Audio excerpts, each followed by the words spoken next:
girlies, it's Avery here, and today we are going to be talking about my quarterly wrap up for 2018. My first one. Okay, so this is going to be covering the first books that I read this year from January, February, and March. I think I did pretty good. Some months I did better than others, but I felt I started off the year right with like a good pace and a good pattern. So we're gonna check out what I read this month. So let's get started. The first book that I finished in January was 1,000 Pieces of You by Claudia Gray. I actually finished this one on January 1st. I rated this book 4.5 out of 5 stars. It deals with traveling in dimensions, and I've had this book on my shelf for a long time. So I just finally picked it up. My mom has audiobooked them all and she loves them, and so I thought I would finish this one, and because I've audiobooked like parts of the third one with her, which they were really good, so I'm so happy that I was able to finish 1,000 Pieces of You. I've had this on my shelf for forever. I even have it signed by the author. I think I got it signed the year it came out. Yep, 2015, so it's been a while, but I finished it, and I really liked it. I rated this book 4.5 out of 5 stars.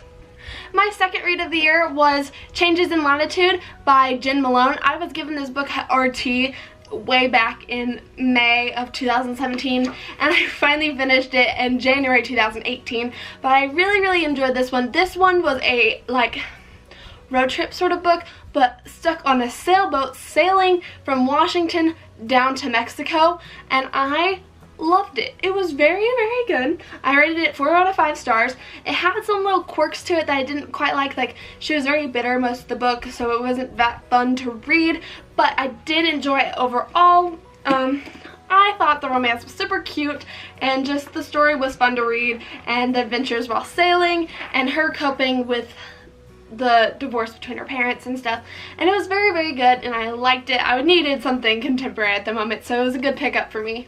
The next book that I read was Three Dark Hounds by Kendare Blake, and I've been wanting to read this one for forever too. I got this book signed I think 2016 is when I got this one signed by her, and I've met her like 3 times since, and she's like, so have you read my book yet? I'm like, no, but now I finally have, so I loved it too. It was so good. And I read it for my book club, and we all enjoyed reading it. Some of us didn't finish, but it was still really good. I rated it 4.5 out of 5 stars. I loved the whole premise of the book, and I loved how all the characters were wrapped in around each other. But some of the characters, I discussed with my book club for an hour about this book, so I'm kind of out of things to say about it. But I'm trying to recall everything we said. Sorry, I'm rambling.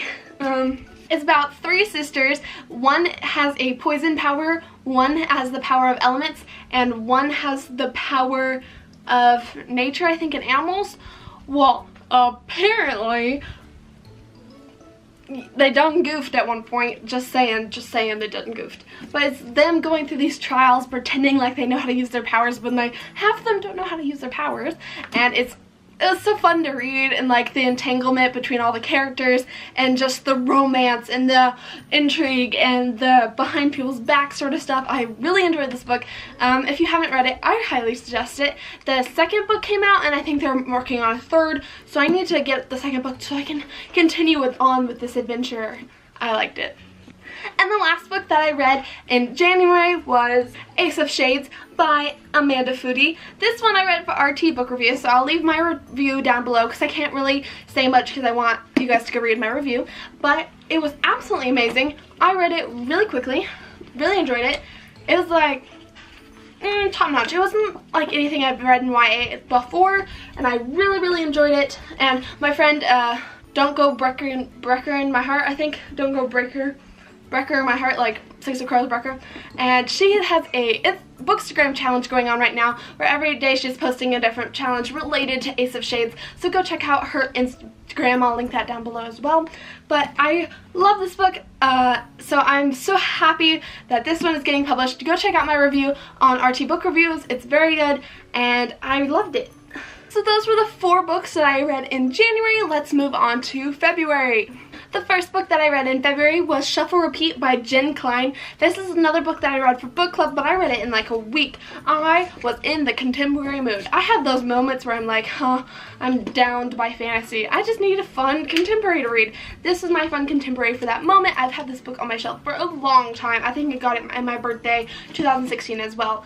And I finally picked it up and I loved it. I don't know why I put it off so long. It was amazing.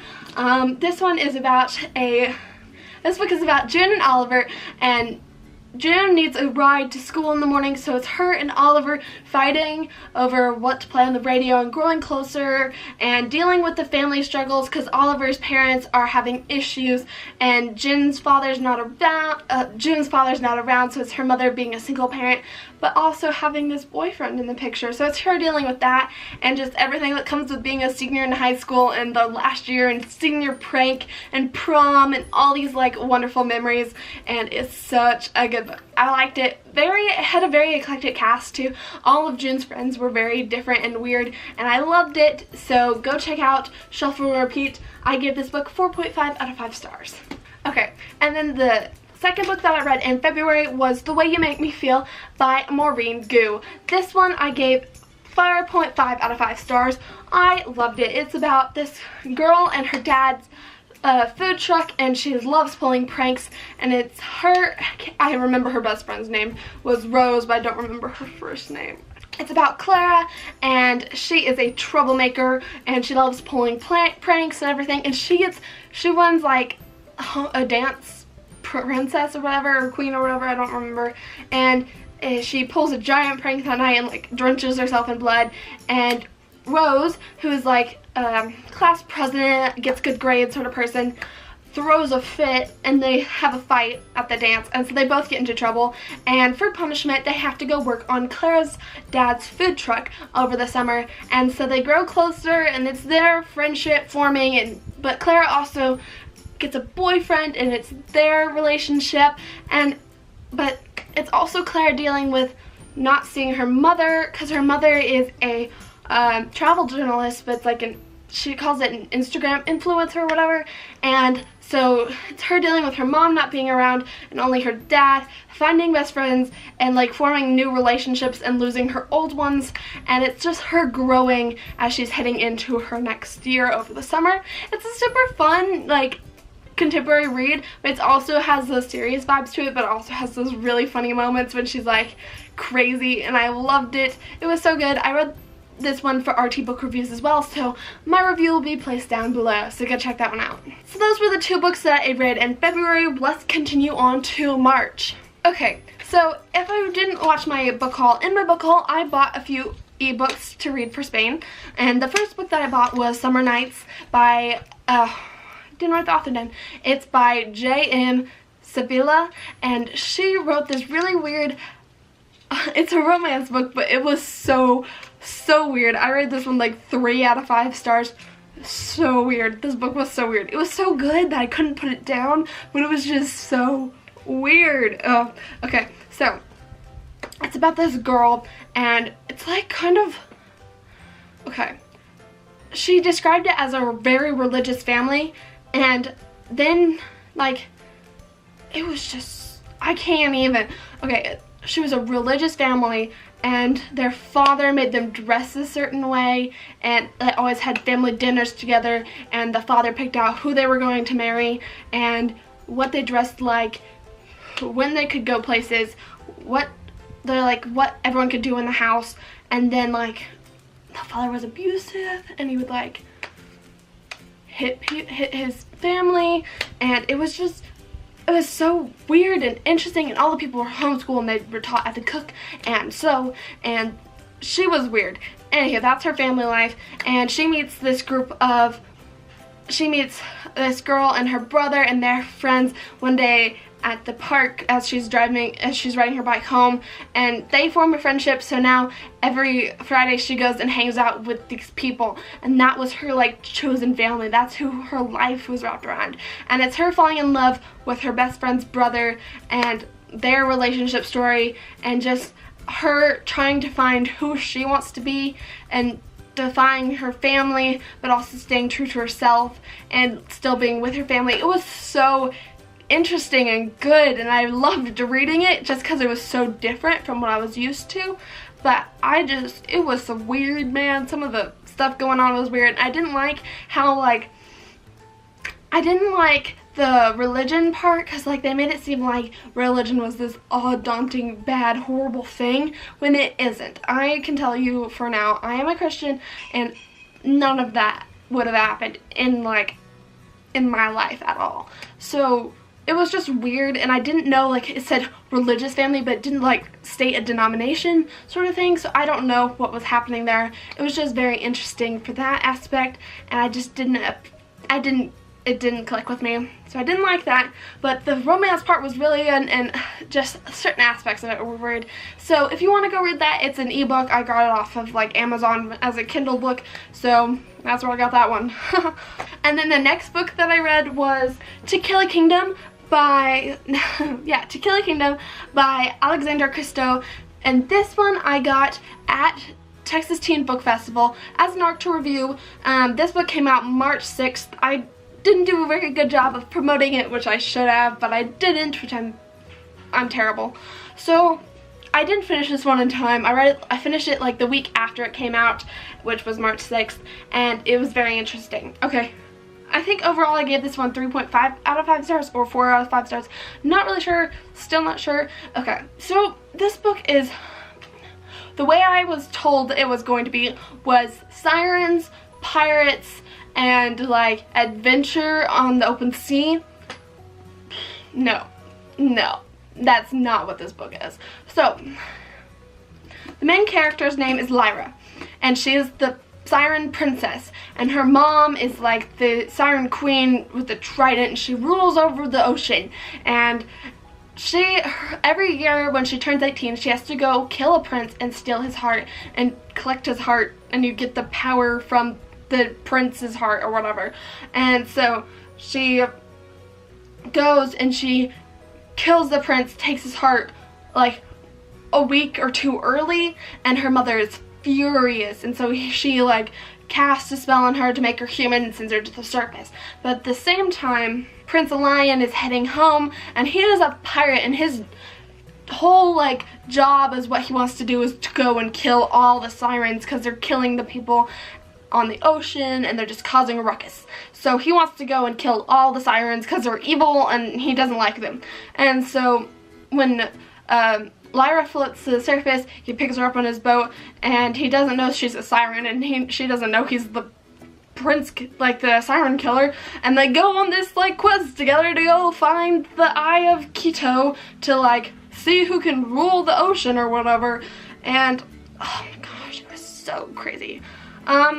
It's supposed to be like a Little Mermaid retelling, but with pirates and sirens, and I was not thinking it was gonna be like that, and it was very like, certain aspects of it were so cheesy. Like the battle scene at the very end, I just thought was so cheesy. It was so cheesy.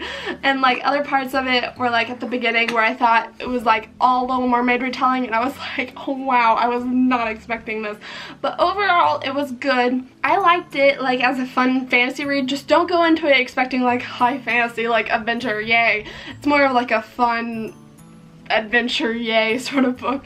I don't know, I didn't take it very seriously. Like, you know how in like the Caraval and like the Cruel Prince and Throne of Glass is very like intense fantasy. That's what I thought this was gonna be. No, it's not. It was not. It was more like fluffy fun fantasy with like a hint of like I'm gonna kill you. So I don't know what you would like to describe it as, but that's that book. I really enjoyed it. Go check it out.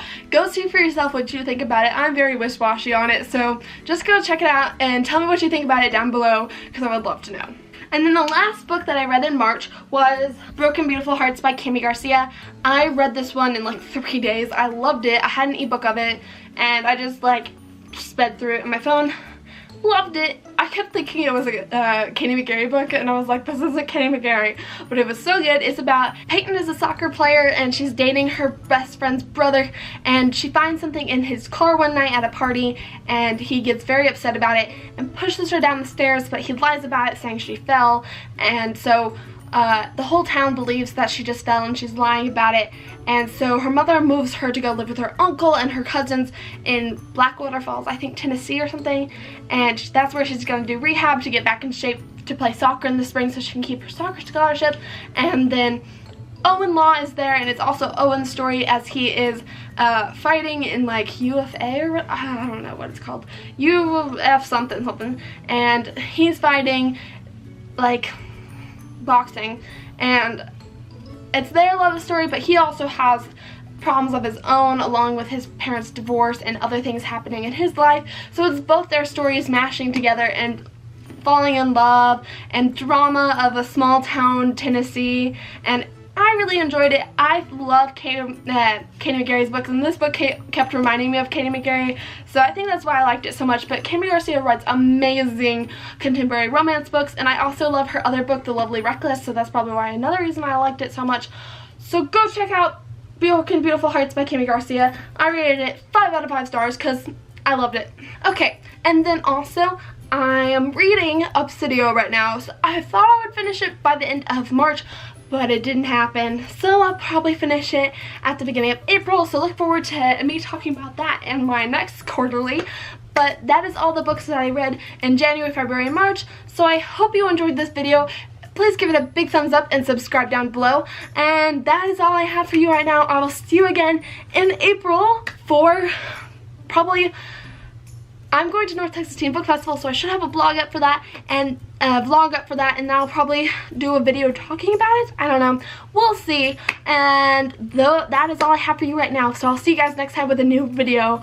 Bye, everyone!